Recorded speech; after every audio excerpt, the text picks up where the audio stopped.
It has been 11 years since the Battle of Iron Hill, and I can still picture the smoke and smoldering bricks of the family flour mill. My brave father, Colonel Thomas Kuhn, built our stone house in 1760 and supplied flour to the troops of the Continental Army. But he did so much more. It was September 3rd, 1777. Our men came together from the Delaware and Pennsylvania militia and the Continental regiments. Just 10 days earlier, the British landed at the head of Elk in Maryland with a campaign to take over our new capital, Philadelphia, and the Continental Congress. We Americans were committed to this surprise attack, and it served General Washington well. You see, our whole plan for the one-day battle was not to wipe them out, but to slow them down. That we did. Gave our militia and army men up in New York time to get into position to prevent the redcoats from conquering Philadelphia. We fired our rifles and muskets through the thick fall trees on either side of the road. They were going south to Icon's Tavern in Glasgow. Did we catch them off guard? We were forced to retreat over the bridge as our ammunition ran low and the British brought in more reinforcements. Now, we didn't see too many British in this fight. They were mostly Hessians from Germany fighting on behalf of the British.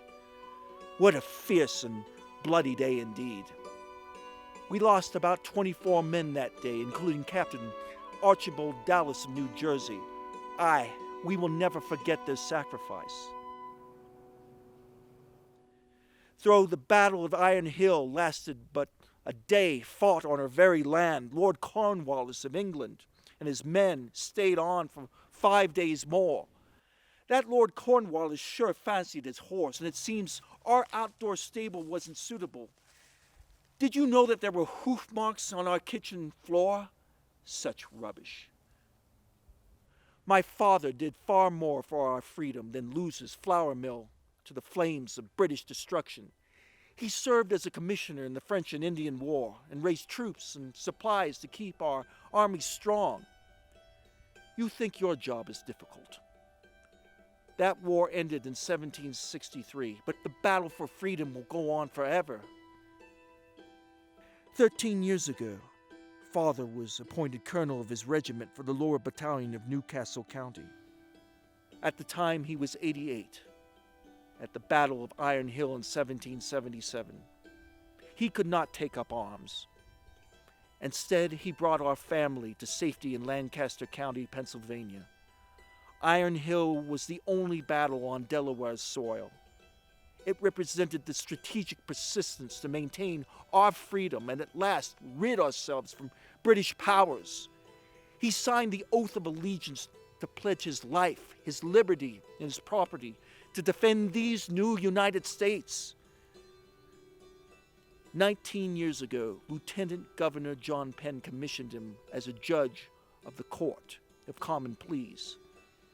My father served as a lawyer in our hometown of Hertfordshire, England, before journeying here with my mother, Sarah Lowen Cooch, my sister, Frances Elizabeth, and I in 1746. It was rather grand for him to be appointed to this position, being one of the first to interpret and apply the new Constitution. I am fortunate to have served in the Newcastle County Militia in 1776, 1778, and 1780. Father passed this year, 1788. Mother left us 4 years earlier. What a legacy for my son William and I to follow. May God bless these new United States of America and grant us favor as we carry on.